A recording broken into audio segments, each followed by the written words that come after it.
First video of 2018. Hey guys, welcome back to my channel. This year I really want to, I don't know, let you guys into my life because 2017 was a roller coaster. It was so good and it was so bad at the same time. So I do look a little bit different. I don't know if you guys can see like my scars, but so basically I'm just going to tell you guys what happened, kind of my story, and how I'm doing now. So if you're interested, please keep watching.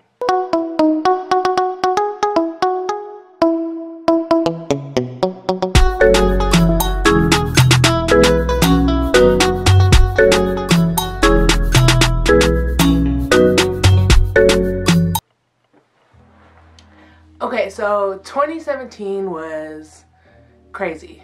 At the beginning of the year, I didn't feel good. I would have chest pains like right here.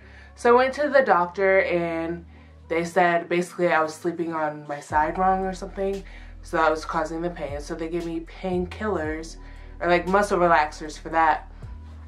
And then come May, I was coughing, I couldn't breathe. Kind of the same thing, but like I was really hoarse. So I went back to the doctor and they said I had bronchitis. And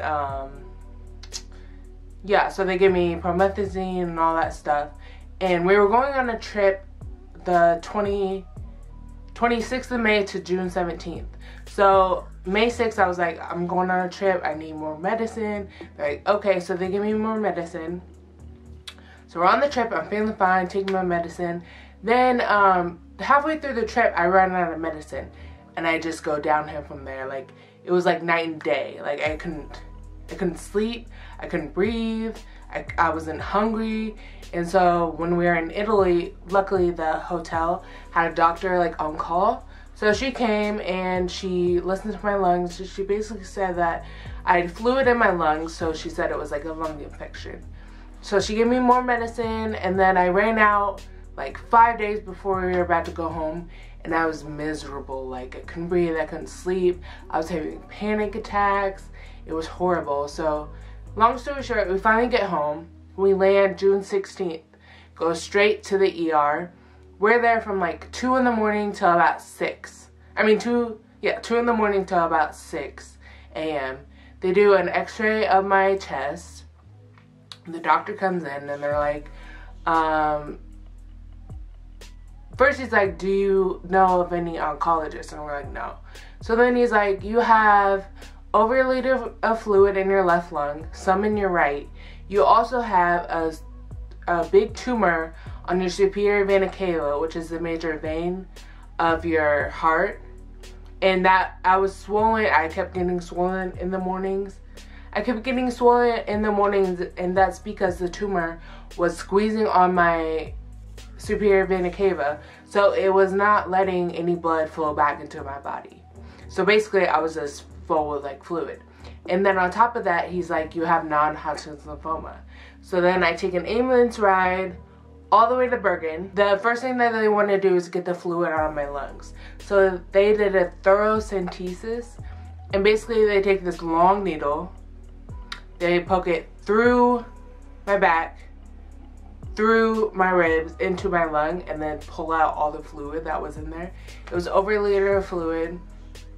And then after that, they did a scope in my neck. I don't know if you guys can see. Oh, on this side. They did a scope, so they put the scope through my neck to see my airway.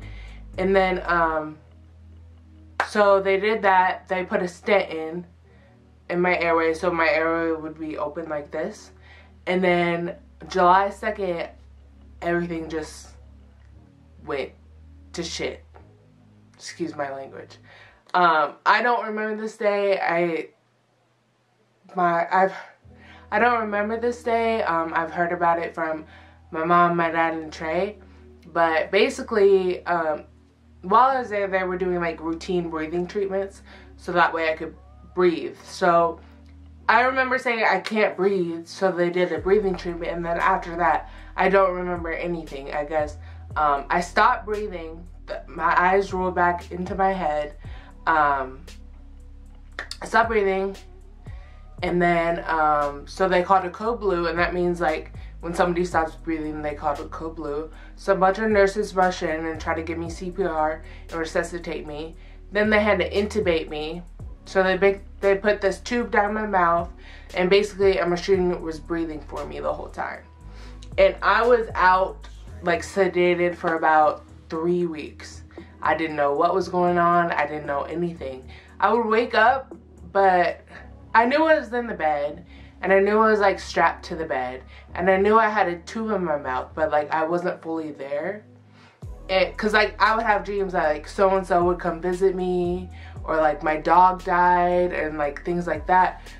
So once they finally woke me up, and I was like, did this happen? They're like, no, none of that ever happened. And then while I was sedated, they did 2 rounds of chemo and a round of radiation.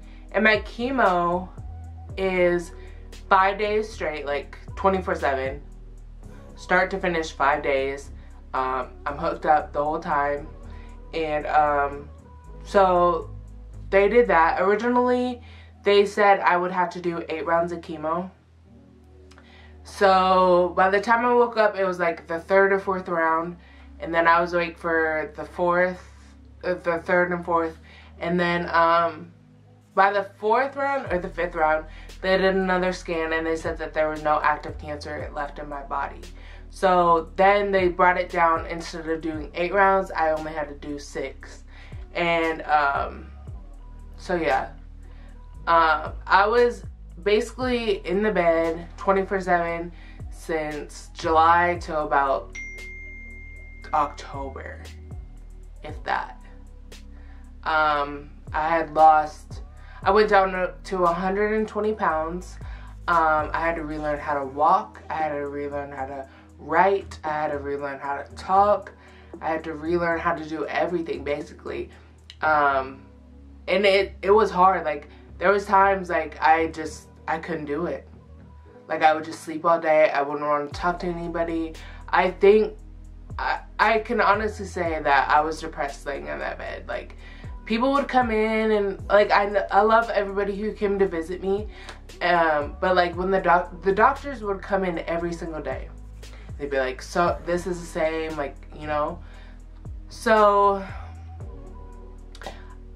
like eventually sometimes I would just be like so over it that I would just act like I was asleep because I didn't want to talk to anybody. I didn't want to do anything. Like, I was just helpless. I couldn't talk, like, I couldn't communicate, like, what was going on. And I would just get so frustrated because I would try to say something, and whoever was there, like my mom or my dad, they wouldn't understand what I was saying.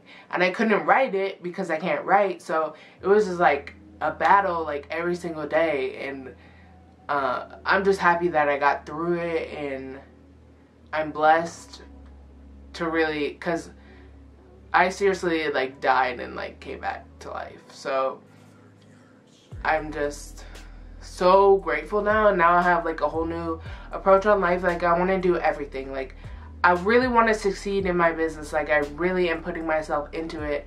I want to do good in school. Like, I have all these goals. Like, now it's like I don't have any time to wait. I don't have time to, like, oh, I'll do it tomorrow. Like, it just doesn't, that's not how I am right now. So yeah, that's kind of my story in a nutshell. I like shorten it so that way it's not like a 30-minute video, but I honestly didn't think that many people knew me or even cared about me, and so I'm just so grateful, and I'm just thankful. Like, thank you. So what's in store for me 2018? I'm in the works of doing a pop-up shop. I'm also trying to get my YouTube back up and really just work hard and achieve what I want to. Like, I actually finished going to PT. I was going to PT 3 times a week, Monday, Wednesdays, and Fridays.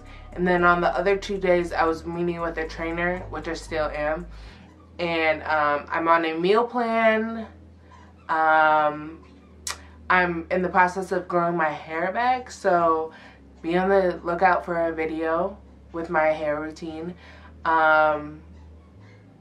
Yeah, I just want to take you guys like on this journey with me to getting back to doing what I love, because so many people were watching me and like cared about me. I'm really grateful, and I don't know, I'm just happy that I'm here and I can do what I love.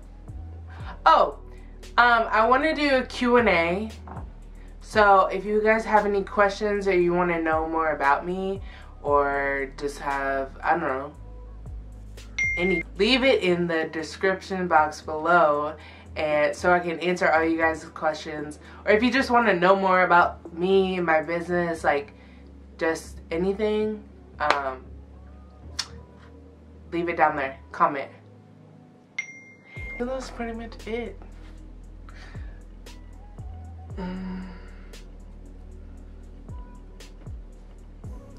Thanks.